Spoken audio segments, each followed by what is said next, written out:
Buenas tardes, noches, dependiendo de dónde nos veáis. Ya sabéis, como siempre os digo, que es un honor, un placer teneros ahí, detrás de la pantalla. Y bueno, como estáis viendo ya en vuestros dispositivos, hoy nos acompaña un invitado muy especial, Adrián Celaya. Adrián, bienvenido al canal, compañero, ¿cómo estamos? Estupendamente, Miguel. Encantado de estar contigo otra vez. Bueno, la verdad es que el placer es mío, es nuestro, de todos los espectadores también, a los cuales incluyo, porque cuando hemos anunciado que volvías al canal ha sido una voz unánime el acogimiento que estás teniendo, así que yo te lo agradezco que nuevamente vuelvas al canal y sobre todo teniendo en cuenta que estamos en verano, que hay muchas personas de vacaciones, pero la actualidad geopolítica manda, ¿no? Y bueno, decir brevemente de ti, Adrián, para quien no te conozca, que eres profesor de Economía Aplicada en la Universidad del País Vasco, presidente de la consultora ECAI Group. También, si quieres, después más adelante nos hablas sobre la consultoría, las labores que ejercéis y también eres autor de numerosos libros, revistas, en fin, un auténtico crack, como a mí me gusta decir. Así que, Adrián, bienvenido al canal y hoy para hablar sobre la cumbre de la OTAN que tendrá lugar esta semana entrante, el martes y el miércoles. Vamos a hablar sobre esa cumbre, pero primeramente, antes de hablar de la cumbre de la OTAN, a mí me gustaría que tú nos comentaras varios episodios que han tenido lugar recientemente en torno a la guerra de Ucrania. Y el primero de ellos es sobre la traición que parece ser ha perpetrado, digo traición entre comillas, Turquía hacia Rusia, ¿no? La entrega de los combatientes de Azov, cuando eso no estaba previsto. ¿Qué nos puedes comentar de este evento, Adrián? Somos todo oídos. Bueno, vamos a ver, si analizamos el hecho en sí mismo, la verdad es que es bastante feo desde el punto de vista de las relaciones diplomáticas de Turquía, simplemente de su propia imagen, de su fiabilidad cara al futuro como contertulio de cualquier otra parte, ¿no? En la medida en que no asumes compromisos, evidentemente, o no cumples los compromisos asumidos, no quedas bien con la parte con la que te has comprometido, pero tampoco quedas bien con el resto, ¿no? Eso deteriora la imagen internacional de Turquía de forma muy clara, ¿no? Claro, esto hay que ubicarlo también en una gestión tradicional por parte de Turquía de sus relaciones exteriores bastante cortoplacista, ¿no? En el sentido de que nunca han sido un socio muy de fiar para nadie e independientemente de sus objetivos estratégicos, han jugado siempre muy a corto plazo sin preocuparles si ese jugar a corto plazo les llevaba a cambiar de interlocutores o a cambiar de amigos de un mes para otro, ¿no? Pero bueno, yo creo que tampoco es este el caso, ¿no? Hay que tener en cuenta esa forma de gestionar las relaciones externas por parte de Turquía, pero también hay que tener en cuenta un contexto que se está produciendo en muchos países en el mundo. Creo que ya hablamos en el otro programa precisamente de que la importancia que está teniendo este año esta división del mundo en dos, ¿no? Cuando todos esperábamos que el mundo caminase quizás de forma más o menos rápida hacia un mundo multipolar, de pronto, como consecuencia de esta política de sanciones que ha obligado a todos los países a posicionarse, nos hemos encontrado con un mundo dividido en dos, ¿no? Pero claro, un mundo dividido en dos de forma muy radical, Occidente por un lado y los países emergentes y casi todos los países en desarrollo por el otro, pero esto tiene tal trascendencia para todos que las tensiones que se pueden producir alrededor de países que estén o en una situación más o menos dudosa, intermedia, o que se entienda que puedan ser objeto de presión, las presiones están siendo impresionantes en todo el mundo, en todos estos países, ¿no? Y entonces se está jugando tan fuerte y lo que hay en juego es tan importante que no es sorprendente que se produzcan movimientos extraños en unos y otros países, ¿no? Esas presiones, ya sabemos, fueron fortísimas durante meses en el caso de China, hasta que a Occidente le ha quedado perfectamente claro que es imposible separar a China de esa alianza estratégica con Rusia. Pero después han pasado al siguiente nivel, entonces lo están intentando todavía con la India, a ver si por lo menos pueden conseguir que la India sea parte un poco de esa alianza estratégica con los BRICS en el ámbito político, digamos, ¿no? Y el caso de Turquía es otro caso también en el que las posibilidades de presión por parte de Occidente son muy altas, sobre todo en el ámbito económico, ¿no? Turquía está en una situación económica muy difícil, tiene muchísimas relaciones de distinto tipo, financieras, comerciales, productivas con Occidente y las posibilidades de presión por parte de la OTAN y de Occidente son muy altas. Con toda probabilidad ha habido un cambio de cromos a cambio de ese gesto, que la verdad es que es un gesto tremendamente feo, pero no cambia nada sustancial en el terreno de la guerra, ¿no?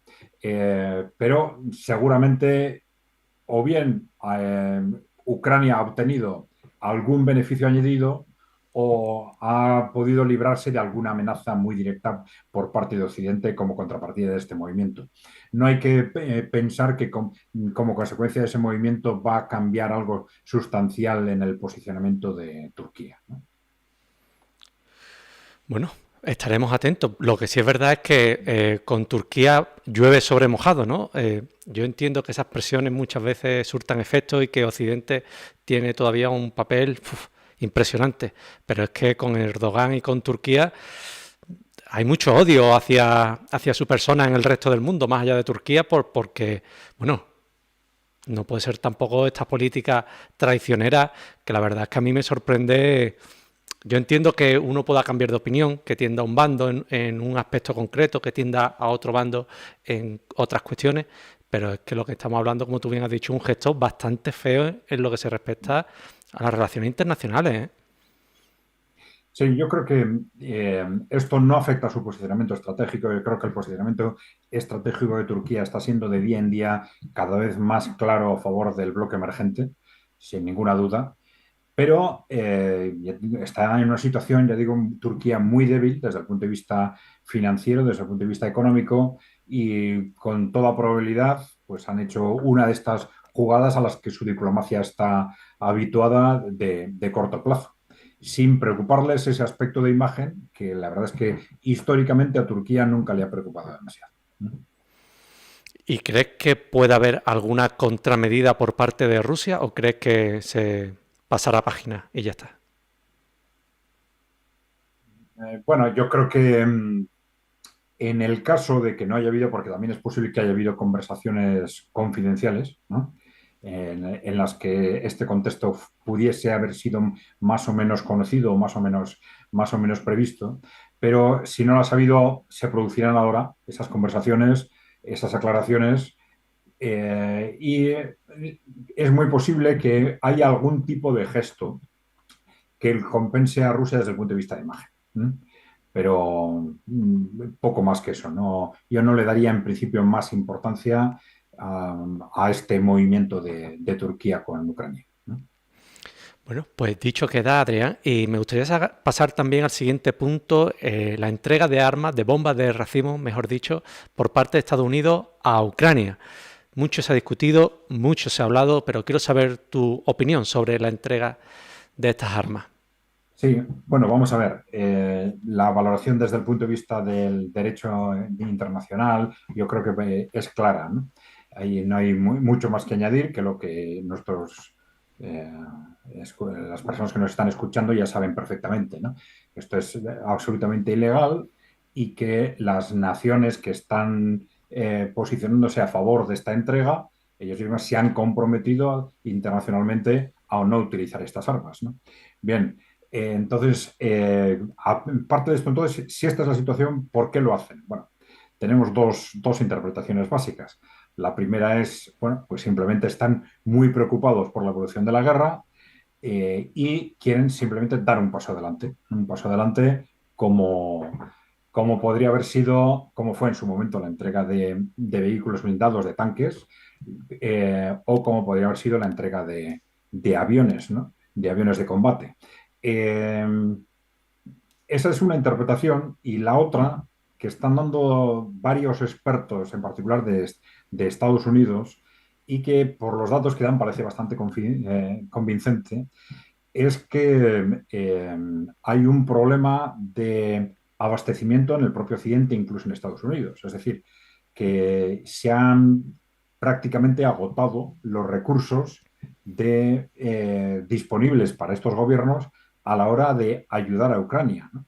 Y que entregan estas bombas de racimo porque no tienen otra cosa que entregar, ¿no? Y esto, utilizando esas palabras, se ha repetido durante estos días por varios analistas norteamericanos y esto, desde luego, no es descartable.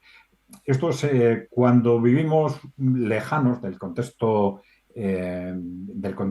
bélico en el aspecto estrictamente militar de Ucrania, bueno, pues al final da la sensación o puede dar la sensación de que desde un punto de vista bélico fuese una guerra más, ¿no? Y sin embargo, desde luego no es en ningún caso una guerra más. Es decir, el volumen no solo de tropas que están implicadas, sino el volumen de equipamientos que se han utilizado, que se han desgastado, que se han perdido, es impresionante, ¿no? Y es impresionante hasta el punto de hacer posible algo que al ciudadano de la calle se le puede hacer extraño, que es que las reservas de armamento de los países de la OTAN estén prácticamente agotadas, ¿no? Y esta parece que es la realidad según lo que nos dicen distintos expertos, y es muy posible que sea esta la explicación de por qué se está recurriendo a unas bombas de racimo que incluso llevan en almacenes aproximadamente 10 años, ¿no? Y cuya efectividad es bastante dudosa, ¿no?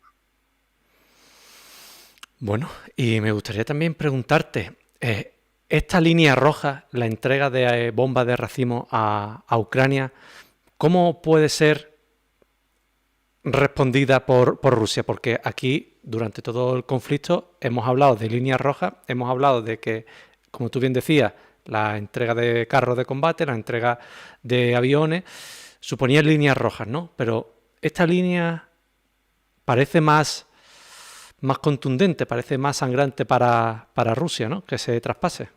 Sí, sí lo es desde un punto de vista de imagen, desde luego, ¿no? Y desde un punto de vista ético, por las repercusiones que tiene para la población civil incluso, ¿no?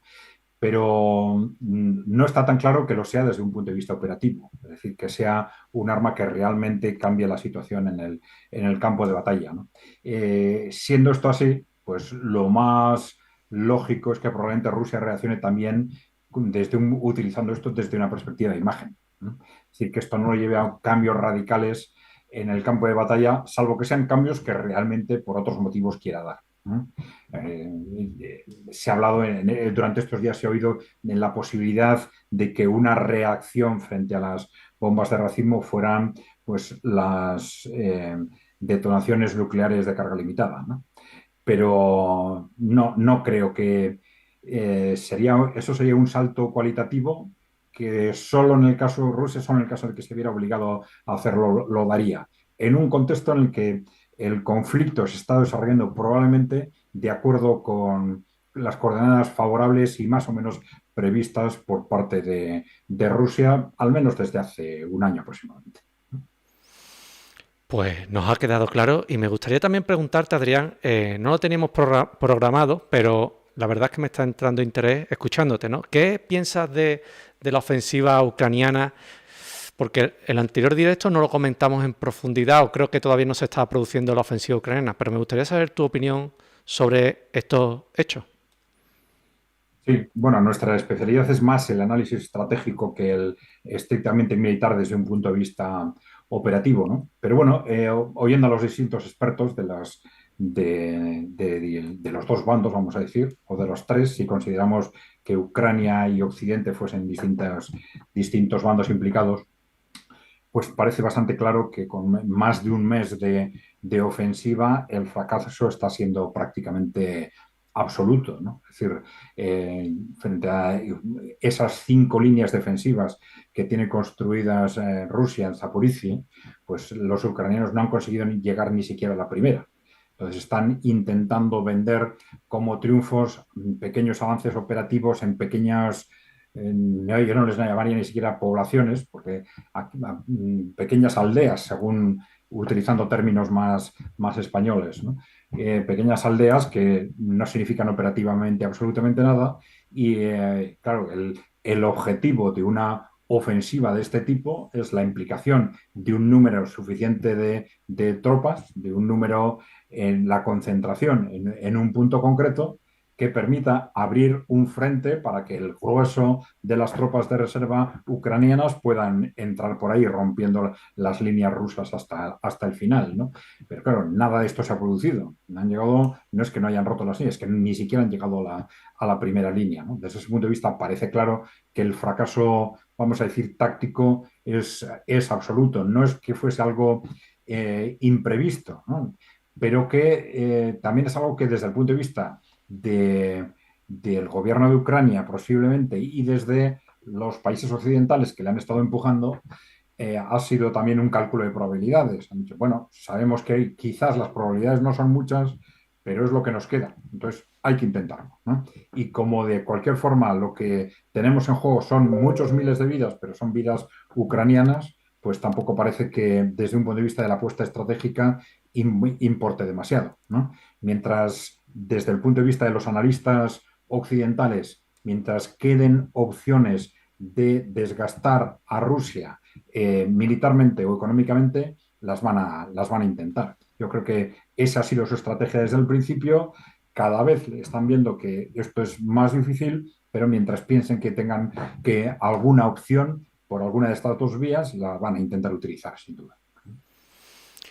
Bueno, y desde luego que lo están intentando usar, ¿no? El desgaste contra Rusia. Y me gustaría preguntarte también, Adrián, ya entrando de lleno en el tema del directo, en este escenario del fracaso de la ofensiva ucraniana, llegamos a la cumbre de la OTAN. Me gustaría que tú nos introdujeras un poco en la cuestión y qué impresiones tienes sobre esta cumbre, cómo llegan todos los países, unas primeras consideraciones.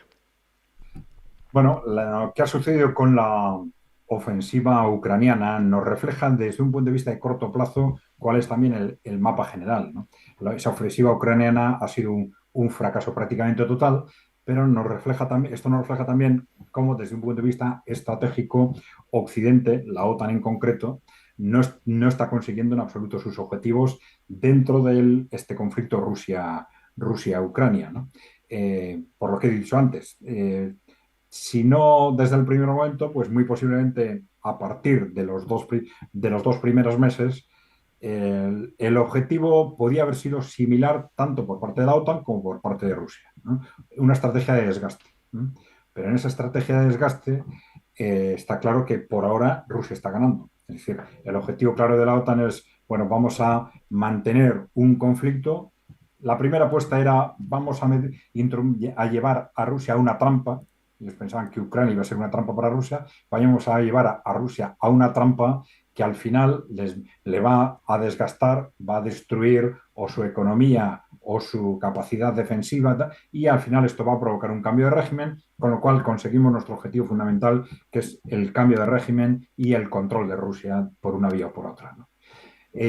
A partir del primero o segundo mes, en el que hay bastantes dudas sobre cuáles eran realmente los objetivos estratégicos de Rusia, pero sí parece claro que Rusia entra también en una estrategia de desgaste, ¿no? Dice, bueno, vamos a ver, nosotros también entramos en una estrategia de desgaste de Ucrania y de la OTAN, ¿no? Como aportante de armas y ser también el núcleo, no la OTAN, sino la Unión Europea, Occidente, que está tomando una medida tras otra que le están provocando un desgaste político y sobre todo económico impresionante, ¿no? Bueno, entonces lo que vemos es en este año aproximadamente,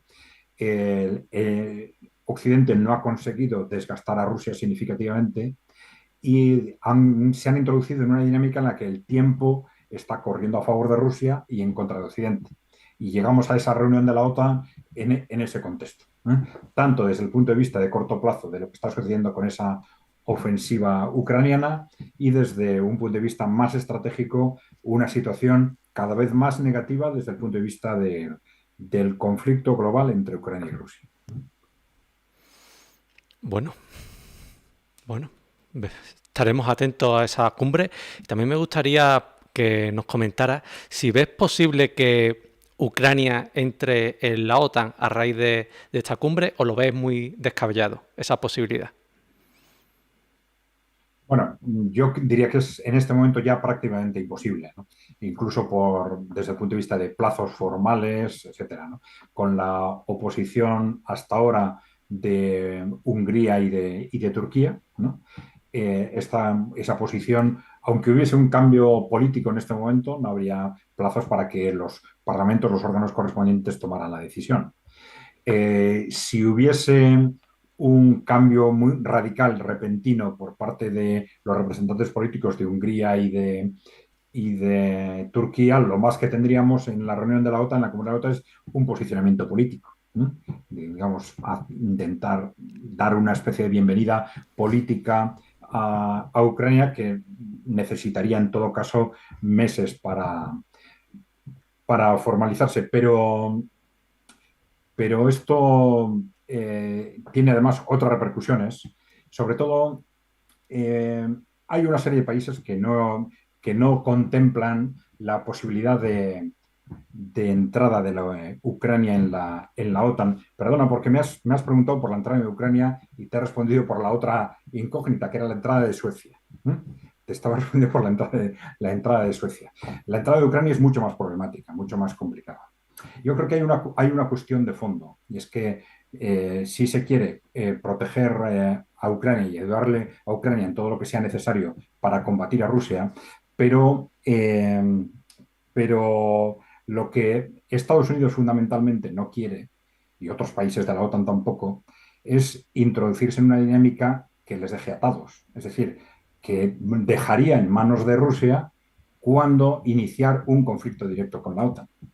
En Occidente no se descarta que en algún momento ese conflicto se produzca, ese conflicto directo entre la OTAN y la Federación Rusa, pero no el admitir a Ucrania dentro de la OTAN significaría ya desde ese momento, en base a la aplicación del artículo 5, dejar en manos de Rusia cuando ese artículo se aplica o no. Y eso es algo que en principio no les interesa desde ningún punto de vista, ¿no? Yo creo que a corto plazo, pues sí, es lógico que Ucrania pelee por eso, pero no es algo que vaya a suceder con toda probabilidad, salvo que cambie mucho el contexto, mientras el conflicto actual entre Ucrania y Rusia se mantenga. Bueno, ¿y crees que se podría tomar alguna medida intermedia? Por ejemplo, cambiar el artículo 5 de alguna forma para brindarle cobertura a Ucrania más allá de la entrega de armas. ¿Crees que podría darse esa situación intermedia? Sí, bueno, Ucrania ha pedido constantemente garantías de seguridad, ¿no?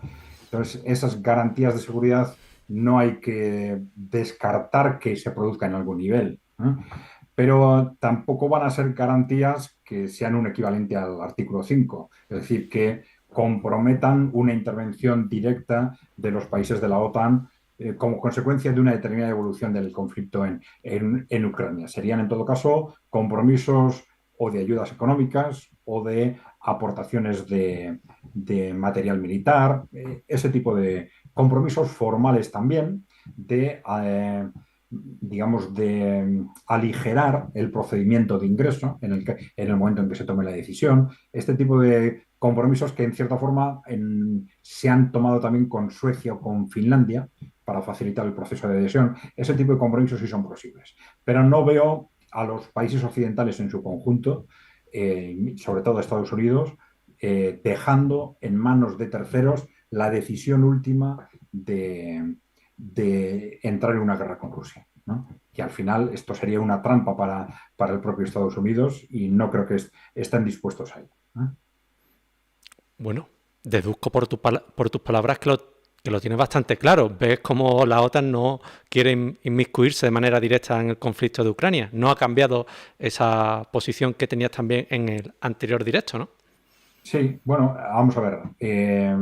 La OTAN en realidad ya sabemos que no tiene voluntad propia, ¿no? Digamos, son las voces militares de unos países que además de una forma u otra están tremendamente influenciados por élites corporativas, ¿no? Que son las que al final están decidiendo las estrategias claves de Occidente, ¿no? Vamos a ver. Eh, sí tengo claro que hay dos sectores dentro de esas élites con distintas posiciones, ¿no?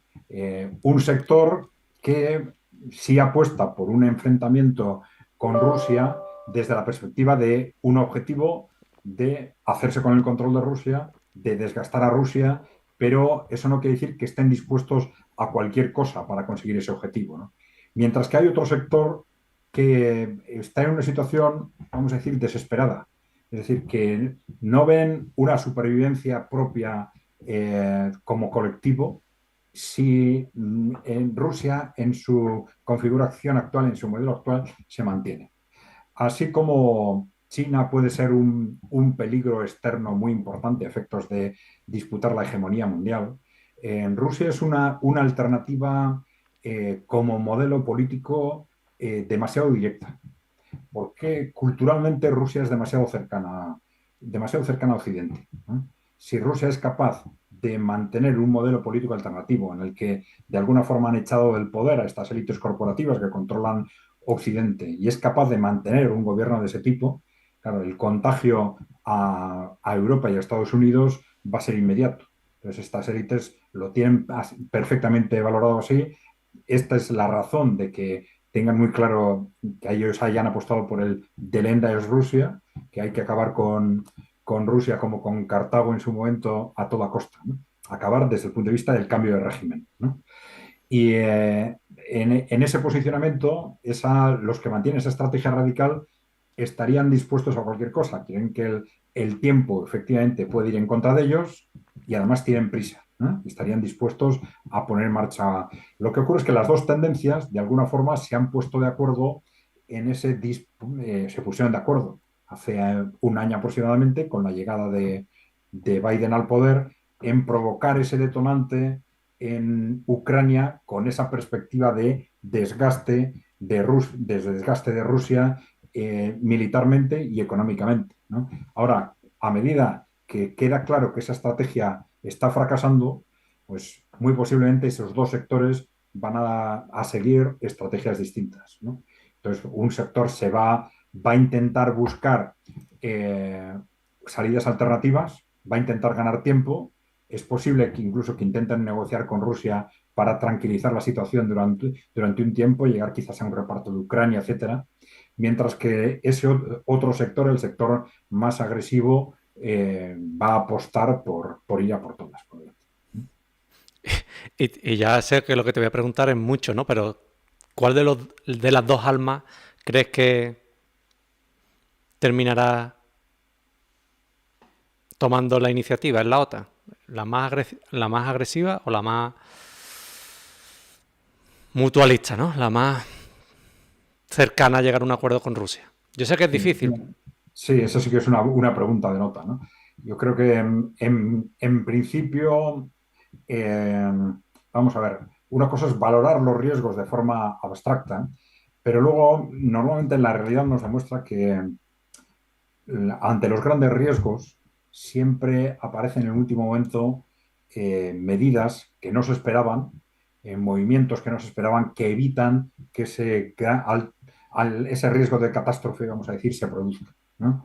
Y esto se comprueba constantemente, por ejemplo, en el caso de las crisis económicas, ¿no? Que están a punto de llegar, todo lo apunta a que llega, pero precisamente el hecho de que se empiecen a ver cercanas es lo que induce a interlocutores que en otro caso no se habrían movido a moverse, a adoptar decisiones no previstas y a evitar al final que esa catástrofe se produzca. Con lo cual, si me pides posibilidades, yo apostaría porque digamos, esa opción o ese sector más agresivo no va a poder salir adelante con su estrategia, ¿no? Bueno, pues esperemos que Dios te escuche, ¿no? Esperemos que Dios te escuche porque nada nos gustaría más a todos nosotros que la situación se relajase un poco, ¿no? Y también me gustaría... Cuidado, eso no quiere decir que sea fácil, ¿eh? Porque nosotros esto lo hemos comentado desde el principio. ¿Cuál es el punto en el que una vez que el conflicto llega a la situación en la que está, las dos partes, y ahora estoy hablando de la OTAN y de Rusia, pueden ponerse de acuerdo para frenar las hostilidades?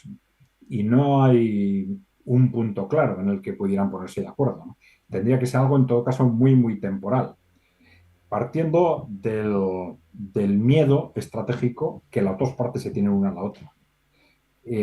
Claro, esto sería más fácil desde la perspectiva de la parte que se está sintiendo perdedora, que es en este caso la OTAN, digamos, simplemente como una forma de frenar. Es decir, vamos a frenar esto cuanto antes, no sea que no perdamos solo Ucrania, ¿no? Y vamos a intentar llegar a un acuerdo. Pero claro, cuando, eso es más difícil desde la perspectiva de la parte que va ganando. Diciendo, bueno, ¿por qué voy a aceptar ahora yo una partición de Ucrania sin más, sabiendo que en el resto de Ucrania se va a transformar en un estado, en cualquier, si no en el primer momento, enseguida, en un estado beligerante, armado, permanentemente obsesionado con Rusia, un pretexto constante para que nos pueda volver a suceder lo que nos ha sucedido hace unos años. Eh, ¿Tengo que aceptar un contexto de ese tipo? Pues sería bastante difícil. Pero encontrar esos equilibrios siempre es difícil en cualquier guerra y en este caso nosotros desde el principio hemos dicho que no es fácil detectar cuál puede ser ese punto de equilibrio que pueda ser aceptable por las dos partes. No es fácil. Desde luego, desde luego. Unas negociaciones tiene que ser complicado, ¿no? Tal como están las cosas actualmente. Pero bueno, estaremos pendientes y también me gustaría preguntarte, Adrián, si esperas alguna sorpresa como hubo el año pasado, que se fijó a China también como otro rival a batir por parte de la OTAN. ¿Crees que habrá algún llamamiento o algún toquecito hacia China o no? Bueno, es posible que haya alguna especie de declaración de imagen, es muy posible, ¿no? De imagen, entonces que se critique por un lado a Rusia y por otro lado también a China. Pero hemos visto cómo recientemente ha habido reacciones internas en ese sentido, incluso por parte de Francia, por ejemplo, que han intentado frenar a Estados Unidos y a la OTAN en sus movimientos contra China, ¿no? Claro, los movimientos contra Rusia, pues con mayores o menores ganas, al final fueron aceptados por todos los países europeos de una u otra forma, pero claro, ya con China entramos en la segunda fase, ¿no? En la que el segundo pilar de la economía europea ya lo estamos poniendo en cuestión, ¿no? Vamos a decir, de las cuatro patas de la mesa, a la economía europea le hemos quitado una, que es la relación económica con Rusia, y el quitarle la relación económica con China sería la segunda pata, ¿no? En países como Francia lo están viendo así.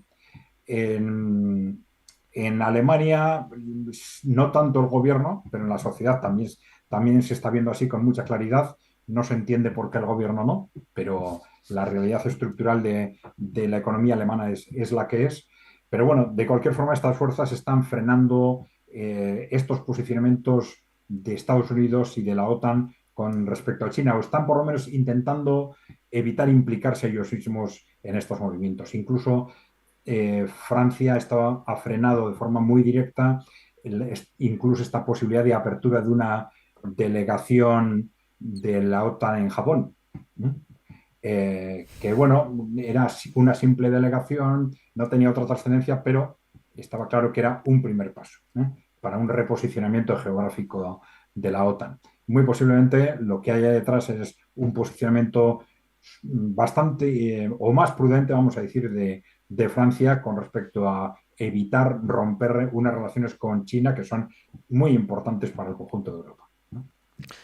Desde luego que lo son. Ahí están también unas palabras de Putin que decía, no sé si hace una semana, no recuerdo exactamente, pero él se reía, por decirlo de alguna forma, cuando se le acusaba de que Rusia era una colonia de China porque habían crecido sus lazos comerciales, ¿no? Y él decía, bueno, pero los míos han crecido, pero es que los vuestros, Europa, Occidente, han crecido todavía más. Si yo soy una colonia, vosotros, ¿qué es lo que sois, no?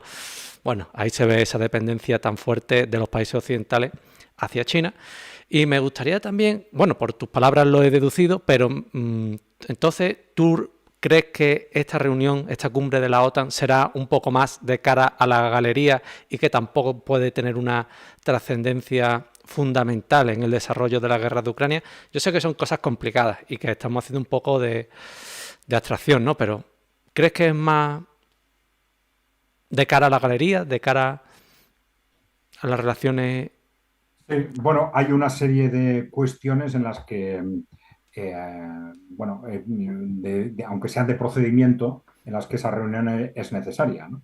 Que tanto desde el punto de vista de los compromisos internos adoptados por los países de la OTAN, pues ya hace 10 años en cuanto a incrementos presupuestarios, ¿no? Que se están incumpliendo. Los compromisos de mejoras de armamento, de dotación de mayores medios, pues por ejemplo, para tropas en el este de Europa, etcétera, son compromisos que no se están cumpliendo o los están cumpliendo los países y otros no. Bueno, es lógico que dentro de la OTAN estas reuniones sirvan también para reordenar esos procesos, pues acelerarlos e impulsar a los países que van más retrasados, etcétera. Pero desde luego, respondiendo a tu pregunta, no creo que haya cambios concretos que se deriven de esta cumbre y que vayan a incidir de forma directa en el conflicto bélico en Ucrania. No, no creo.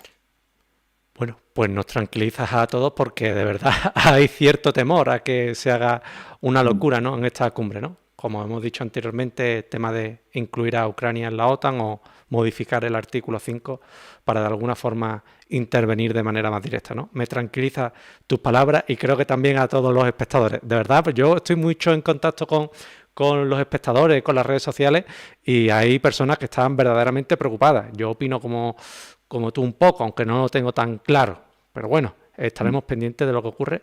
Y me gustaría también preguntarte por un aspecto que se está hablando mucho, quizá ahora no tanto como la semana pasada, pero es un tema recurrente, ¿no? La central nuclear de Zaporilla.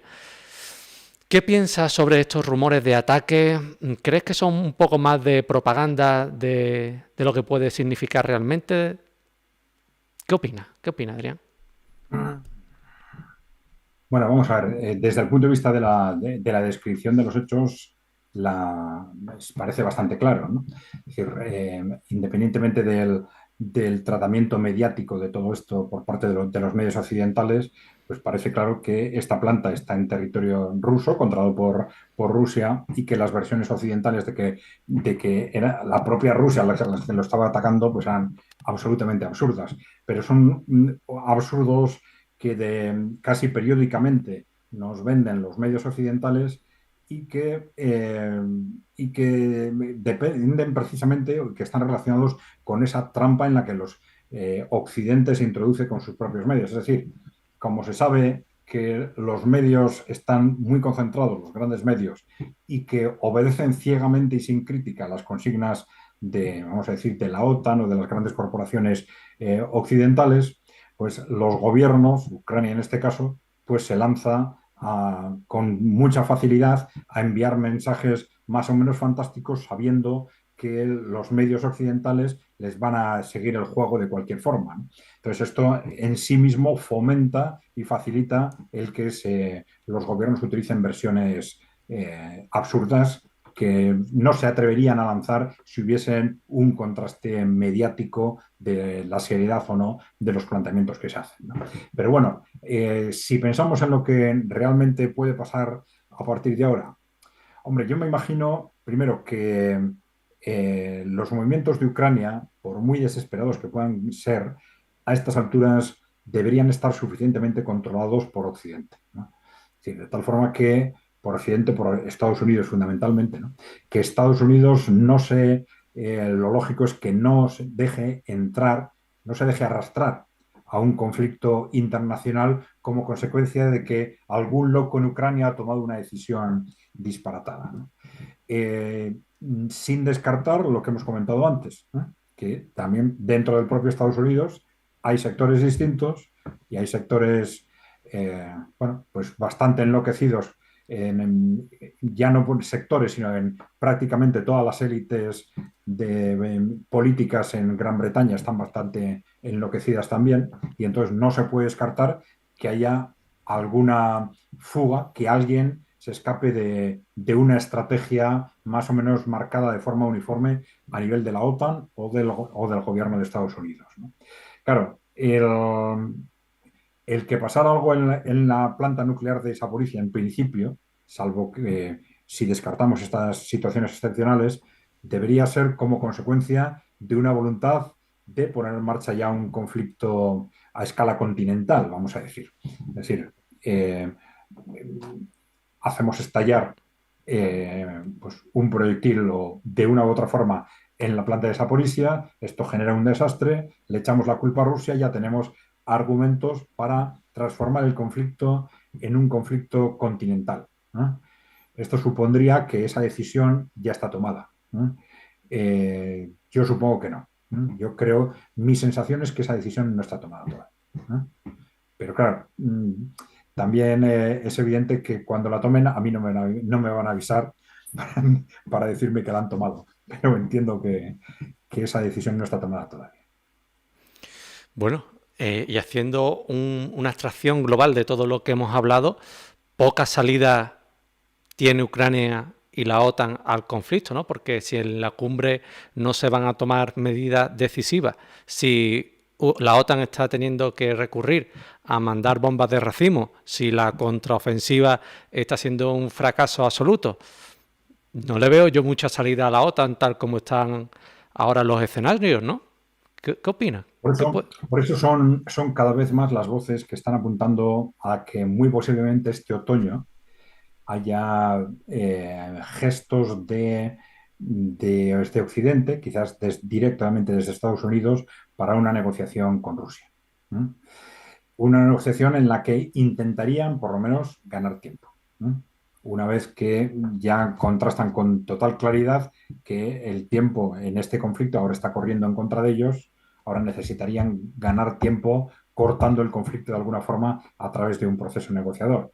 Pero claro, hay que ver cómo lo plantean, porque tendría que ser una forma de plantearlo que sea aceptable también por Rusia, claro. Y eso, como hemos dicho antes, no está nada claro cuál puede ser ese contexto, teniendo en cuenta algo que es muy importante en este caso, ¿no? Que no estamos hablando de un conflicto territorial entre Ucrania y Rusia, estamos hablando de un conflicto mundial, ¿no? Estamos hablando de un conflicto en el que se está jugando la hegemonía mundial, ¿no? También es cierto, y esto se ha apuntado, que quizás esto puede facilitar la solución del conflicto en Ucrania a cambio de, es decir, que por parte de Rusia, por ejemplo, haya una valoración de que las coordenadas a nivel mundial a través del reforzamiento de los BRICS Plus, la nueva moneda de los BRICS, etcétera, que se está moviendo de forma tan favorable a favor de ellos que, aunque parezca poco lógico, les puede interesar de alguna forma parar o estabilizar el conflicto en Ucrania. Pero en la situación actual no se ve muy claro qué es lo que Rusia ganaría con esto, ¿no? Al contrario, en el momento actual están debilitando progresivamente a Ucrania, están debilitando militarmente a la OTAN, están debilitando económicamente a Europa fundamentalmente. El tiempo corre claramente a favor de ellos. Habría que ver este otoño qué es lo que puede ofrecer la OTAN que sea suficientemente convincente como para que Rusia no ya se siente a una mesa de negociación, que eso casi con seguridad que lo va a haber, sino que acepte pues, detener las hostilidades, vamos a decir. A eso es muy complicado en el escenario actual, ¿no? Porque los muertos que han puesto ambos bandos en el conflicto son muchos más de los que había el 24 de febrero o el 23 de marzo del año pasado, o incluso de este año, ¿no? Los muertos en las negociaciones también creo que pueden pesar, o dificultarla, mejor dicho. Bueno, Adrián, a mí lo que me gustaría también es preguntarte una cuestión que ya voy a aprovechar, no la teníamos en el programa, pero quiero saber tu opinión sobre lo que ocurrió con Wagner y Rusia hace 2 semanas, ¿no? Porque mucho se ha hablado, mucho se ha escrito, pero me gustaría saber tu opinión, si crees que todo fue como se nos contó, si crees que ha podido ser también una especie de montaje para trasvasar las tropas a Bielorrusia. Quiero saber tu opinión, aunque no lo tuviéramos programado, pero me resulta interesante. Vamos a ver. Si nos fijamos en los hechos, la impresión, y esto distintos comentaristas lo han dicho, la impresión es que la versión oficial hace aguas por todas partes, ¿no? Es decir, que es poco lógico, ¿no? Los movimientos, tanto por parte de Wagner, por parte de Prigozhin, como por parte del gobierno de Rusia, ¿no? Y esto es lo que ha llevado a muchos interlocutores poner sobre la mesa que probablemente estemos ante una escenificación, ¿no? Lo que ocurre es que, claro, estamos ante una escenificación de algo de una gravedad tal, es decir, estamos hablando de una insurrección de un cuerpo armado de una dimensión de 20.000 o 30.000 personas, ¿no? Pues, y además no cualquier cuerpo, sino quizás el cuerpo más duro dentro del ejército de las Fuerzas Armadas rusas, ¿no? Entonces, esto tiene una dimensión tal que necesitaría, si fuese una escenificación, una justificación de una importancia estratégica clara, muy clara. Y eso es lo que no se ve con mucha claridad, porque las versiones que se han dado, bueno, puede haber sido una escenificación para trasladar a Wagner a Bielorrusia. Bueno, pero eso lo podían haber hecho sin necesidad de esa escenificación, ¿no? Puede haber sido una escenificación para detectar posibles infiltrados en el ejército, en el gobierno o posibles fuerzas desafectas, ¿no? No creo que eso tiene en absoluto la dimensión suficiente como para un riesgo estratégico y de imagen como poner en marcha una operación de ese tipo, ¿no? A nosotros la única explicación que se nos ocurría era posible, la hipótesis que se nos ocurría, era que se estuviese previendo un conflicto directo con un país de la OTAN y que esto hiciese necesario un reforzamiento de Bielorrusia o una intervención de fuerzas que no implicasen directamente a Rusia. Entonces, esa insurrección, ese pacto, esa expulsión, vamos a decir, de Rusia a Bielorrusia, es lo que, al menos desde un punto de vista de imagen, podría permitir, si ese conflicto estalla, es decir, bueno, no se pone en marcha con respecto a Rusia el artículo 5 de la OTAN, porque no es Rusia el que está peleando, es Bielorrusia o es Bielorrusia y Wagner, ¿no? Que es un cuerpo de mercenarios que ya no tiene nada que ver con nosotros, ¿no? Esta podría ser una interpretación lógica, que no quiere decir que sea verdad. Se están produciendo después estos movimientos, más movimientos extraños, por si todo lo que estaba sucediendo no lo fuera suficientemente, como el hecho de que se nos diga, no sé si tampoco si es cierto, que Prigozhin está en San Petersburgo. Después de todo lo sucedido, no parece que tendría ningún sentido, ¿no? O que Wagner, las tropas de Wagner que iban a ir a estar en Bielorrusia, resulta que no están. Bueno, pero van a estar. Bueno, vamos a ver, ¿no? Vamos a ver. También se ha hablado de movimientos de las tropas de Wagner en algún país africano y se ha especulado con si esto pudiera estar relacionado con todos estos movimientos. Vamos a ver, si lo analizamos desde el punto de vista de fondo, independientemente de que estamos siempre especulando, ya digo, la única explicación lógica que se nos ocurre para un escenario de escenificación, digamos, es este lavado de imagen para que Wagner pudiera intervenir directamente, ya no contra Ucrania, sino contra algún país de la OTAN, que serían, por lógica, o Polonia o Lituania. Y esto no quiere decir que Rusia esté pensando en una invasión, puede estar pensando en defenderse de, ¿no? Es decir, en un posible, de esto ha habido muchos rumores, una posible agresión contra Bielorrusia, de la que Bielorrusia no pudiera defenderse y que desde la OTAN se argumentase que tampoco estamos atacando a Rusia, estamos atacando a Bielorrusia y que como forma de defenderse, bien, pues tampoco Rusia se está defendiendo porque es Wagner el que lo está haciendo. Bueno, esto podría tener una lógica, una cierta lógica estratégica. Bueno, pues yo también, más o menos, después de casi 2 horas de directo, concluí que esa era una hipótesis, ¿no? Que hubieran trasladado las tropas a Bielorrusia de Wagner, no para Ucrania, sino para algún país de la OTAN y que lo hayan hecho así, con esta escenificación, para que Rusia no aparezca como el agresor que amenaza el flanco este de la OTAN, sino que, bueno, esas tropas no sé lo que hacen ahí, ¿no? Porque estamos viendo como en toda esta guerra hay mucha propaganda y ganar el relato yo creo que es muy importante. Ahí se está viendo también con la entrega de bombas de racimo cómo Rusia la está sabiendo aprovechar bien para hacer propaganda en contra de la OTAN, de lo malo que son la OTAN. Y yo creo que puede ir por ahí, ¿no? Porque si tú trasladas las tropas de manera oficial hacia Bielorrusia, tú estás amenazando a la OTAN. Y cualquier movimiento de la OTAN es de defensa. Pero tú lo has hecho de forma que tú te quitas cualquier responsabilidad, como tú también decías, por el tema del artículo 5. Yo creo que por ahí iban los tiros, ¿no? Pero Es bueno, posible, sí, es posible que no tengamos más información al respecto, porque quizás el efecto práctico de un movimiento de ese tipo sea impedir movimientos que se estaban previendo por parte de Polonia y Lituania, porque se está hablando de una posible invasión coordinada de Bielorrusia entre Ucrania, Polonia y Lituania, apoyando a fuerzas rebeldes internas, etcétera, ¿no? Entonces, ante un movimiento de ese tipo con las tropas de Wagner en Bielorrusia, es posible que ya ese movimiento no se produzca, ¿no? Es posible. también lo dijimos, porque vaya que después vengan los más ventajistas y digan, no se ha producido una invasión de Bielorrusia. Bueno, a lo mejor no se ha producido porque estaban allí Wagner ya, ¿no? Y las armas nucleares también, ¿no? Bueno, me ha gustado mucho la charla de hoy, la jornada, Adrián. La verdad es que, como siempre, no defrauda, no defrauda. Y me gustaría dejar también, Adrián, si te parece, paso a algunas preguntas que nos puedan plantear desde el chat, porque si no, después me crucifican, como no dejé un espacio a las preguntas. Invito a todas las personas que nos están viendo a que vayan poniendo las preguntas en la caja de comentarios, en la caja del chat.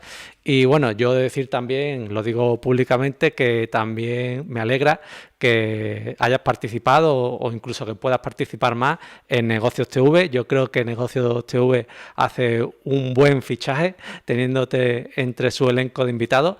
Así que bueno, trasladarte mi enhorabuena porque lo dijimos en el anterior directo que serías un gran valor para Negocios TV y me alegra de que lo esté siendo. Así que bueno, también trasladarle esa felicitación delante de todos los espectadores. Bueno, vamos a ver aquí algún comentario que pueda haber. Claro.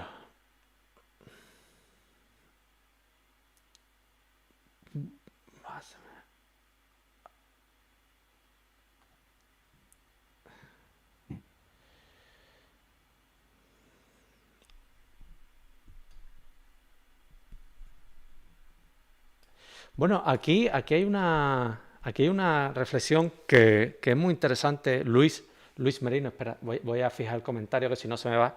Hace alusión a que si existe diferencia o no hoy en día entre la Unión Europea y la OTAN. Mucho se ha hablado sobre que la OTAN parece que se está convirtiendo en el brazo armado de la Unión Europea y que la Unión Europea está dejando de ser pues esa organización supranacional en la que todos confiábamos, ¿no?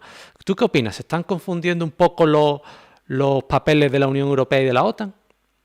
¿O... Yo creo que hay una diferencia formal importante, que es que, claro, Estados Unidos es miembro directo y de pleno derecho de la OTAN. No solo es miembro, es el principal miembro, por supuesto, tanto desde el punto de vista de aportación de recursos como de capacidad militar, etcétera, ¿no? Entonces, la OTAN al final es un instrumento político y militar muy directamente controlado por Estados Unidos. La influencia de Estados Unidos sobre la Unión Europea es muy alta, es altísima, pero yo diría que es indirecta, ¿no? No es tan directa como en el caso de la OTAN. Y no veo en este sentido tampoco una relación directa entre la Unión Europea y la OTAN, ¿no? Yo la relación la plantearía más bien de forma indirecta, como digo, a través de Estados Unidos, ¿no? Estados Unidos que controla muy directamente la OTAN y controla indirectamente la Unión Europea.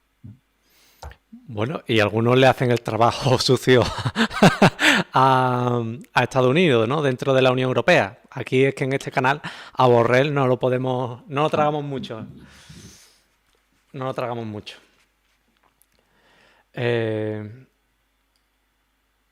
Bueno, aquí hay preguntas. Aquí hay preguntas. Hombre, yo sé que son duras, pero ¿atacará Rusia a Israel desde Siria? Bueno, yo creo que Rusia a Israel no la va a atacar, ¿no? Pero me gustaría agrandar esa pregunta sobre la posición de Israel en el conflicto de Ucrania, porque no recuerdo cuál fue la última noticia hace una semana que parecía Israel terminar de decantarse por Ucrania cuando siempre se había mantenido un poco distante, ¿no? ¿Qué opinas de esa posición un tanto ambigua de Israel, Adrián? Sí, también hubo unas declaraciones recientes diciendo que Israel no va a enviar armamento a Ucrania porque es un país en guerra, porque Israel es un país en guerra, ¿no? Entonces necesita disponer de todo el armamento, ¿no? Eh, bueno, yo creo que no se puede descartar nada. La situación en Asia Occidental, como les gusta decir a los asiáticos más que Oriente Medio, ¿no? Es muy peligrosa. Es muy peligrosa viendo cómo está respondiendo el gobierno o los últimos gobiernos de Israel al cambio de la situación geopolítica, ¿no?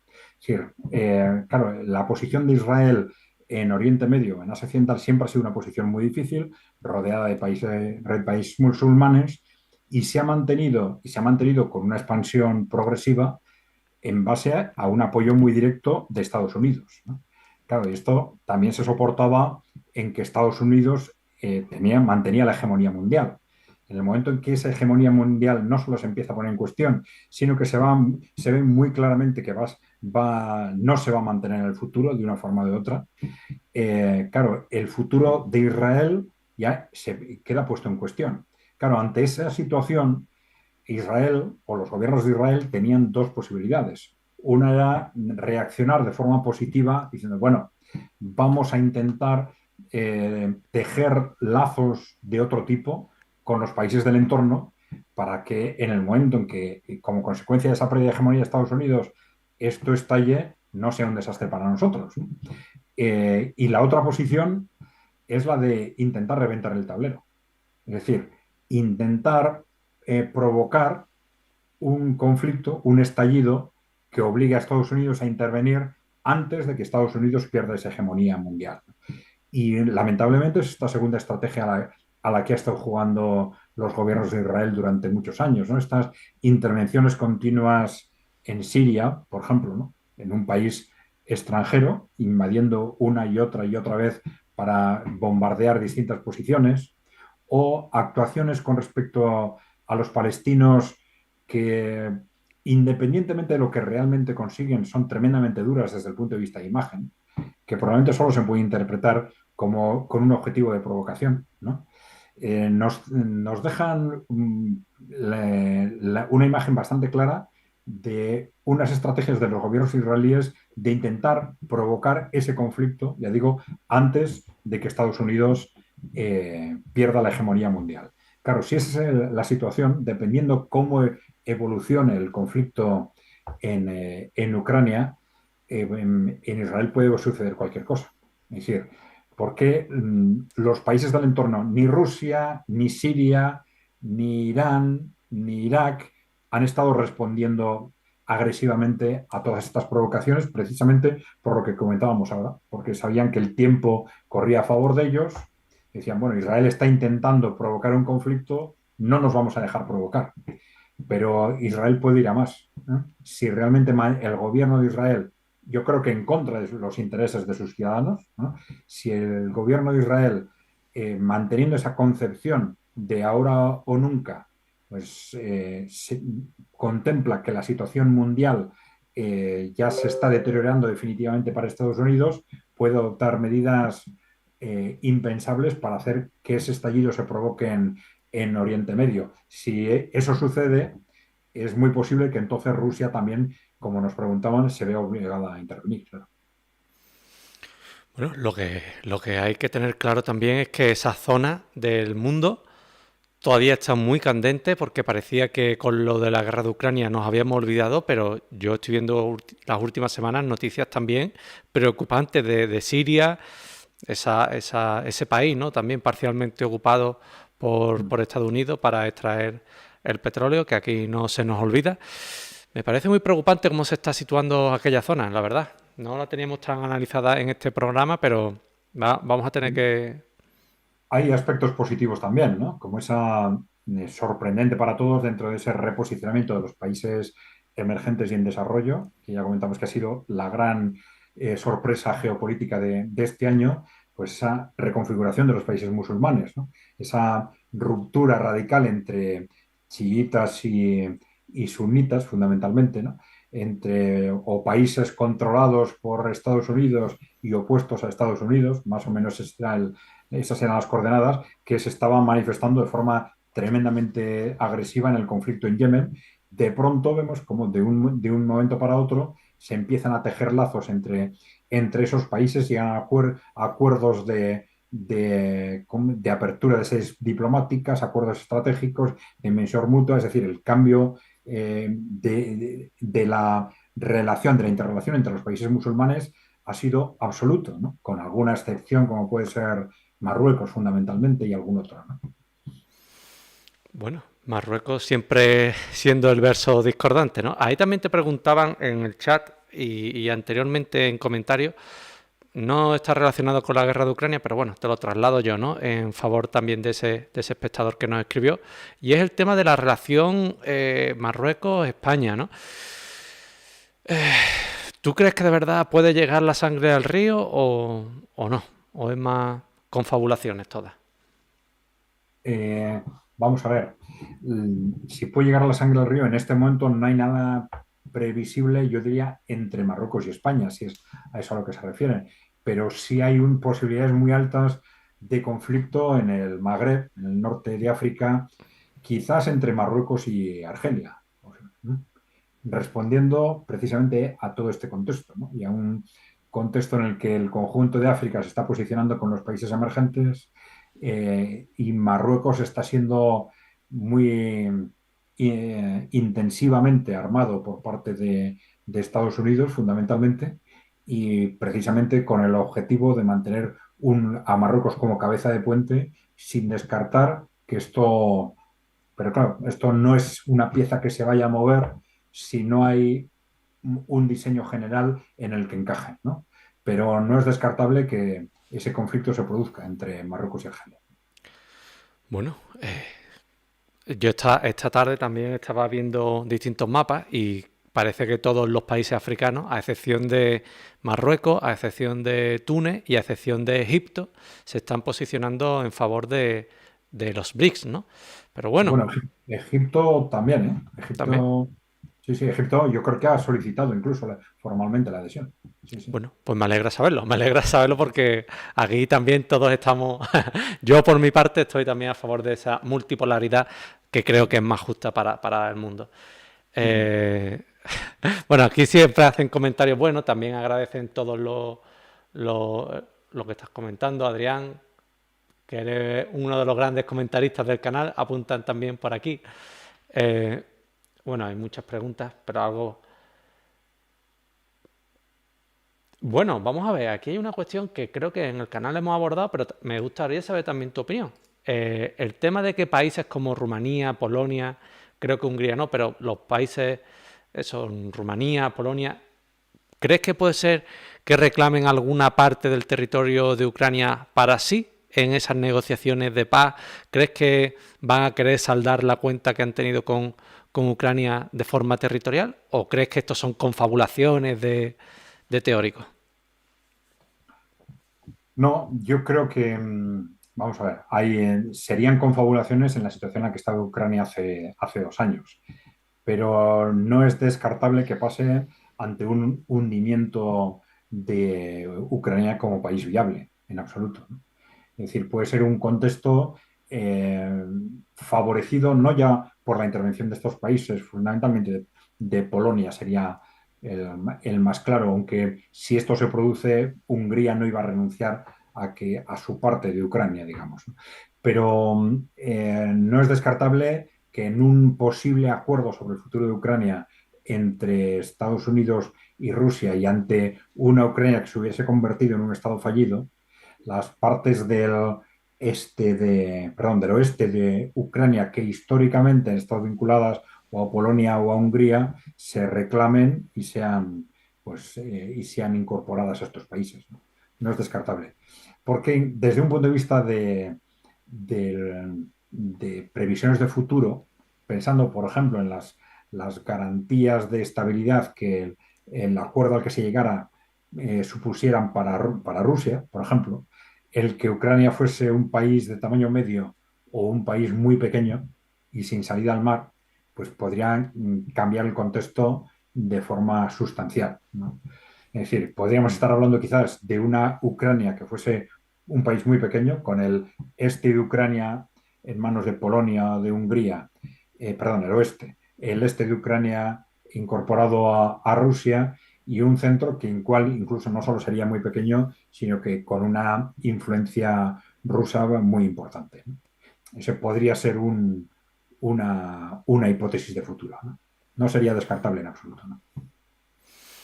Pues me daría mucha pena, ¿no? Que Ucrania prácticamente desapareciera por culpa de unos cuantos locos al otro lado del Atlántico, aunque bueno, en esta parte también hay unos cuantos, ¿no? Pero bueno, estaremos pendientes de lo que ocurre. Y bueno, Adrián, agradezco a todas las personas que nos están viendo, que nos han comentado durante toda la retransmisión. Como siempre, agradezco que no solamente tengáis cariño hacia mí, sino que también hacia nuestros invitados y los apoyéis en otras entrevistas, en Negocios TV, donde quiera que vaya, Adrián, que también lo apoyéis. Y bueno, Adrián, yo te lo agradezco a ti personalmente. Y que me gustaría, como siempre hacemos en este canal, que despidieras el directo con las últimas reflexiones que consideres totalmente libre, como no puede ser de otra forma. Adrián, gracias y somos todo oídos. Sí, bueno, muchas gracias, Miguel. Incluso, además, tampoco nos importaría que nos siguieran en nuestro propio canal, ¿eh? En nuestro propio canal de YouTube. No sería mala, un mal efecto de este programa. Bien, bueno, vamos a ver qué podemos decir sobre la situación actual y las expectativas. Yo creo que estamos en un momento histórico clave y esos momentos históricos son a la vez muy peligrosos y a la vez muy esperanzadores, ¿no?